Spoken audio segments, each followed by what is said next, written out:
Nabeel had always been stubborn, too busy, too tired, too distracted. Every single day, his mother would call him with the same gentle request, "Beta, come for dinner tonight." And every single day, Nabeel would give the same reply, "Ammi, I'm busy. Maybe tomorrow, tomorrow." It became his go-to excuse, his favorite word.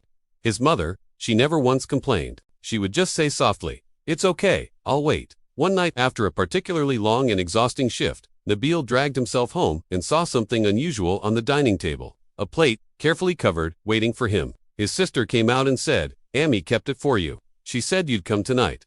A small pang of guilt hit him, but he brushed it away just as quickly. "I'm too tired," he mumbled. "I'll eat later." He went straight to his room and fell asleep, his stomach as empty as his promise. The next morning, he woke up to chaos. Voices panicked, loud, trembling. He rushed out of his room to find his mother on the floor, unconscious, a heart attack. He just froze, paralyzed. He couldn't move, couldn't even reach for her. He just stood there, watching helplessly as the ambulance carried her away. Hours later, at the hospital, the doctor spoke the words that shattered his world into a million pieces. She passed away before she even reached the hospital. The entire world went silent. His legs buckled beneath him, and his breath caught in his throat. When he finally returned home, the house was filled with the sounds of weeping. But Nabeel's eyes were drawn to one thing, the dining table, the same plate, still covered, still waiting. With trembling hands, he lifted the cover.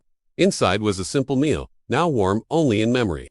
It was his mother's last meal for him, a dinner she truly believed her son would finally come home for. Nabeel sank into the chair, clutching the plate, his body shaking with silent, gut-wrenching sobs. He wasn't crying because she cooked for him, he was crying because she waited for him. She waited, right until her very last night. Through his tears, he whispered, "I'm sorry, Ammi. I kept choosing everything else over you. I just thought you'd always be there." But mothers don't stay forever. They stay until they can't, and when they leave, a part of you goes with them. From that day on, the dining table remained empty.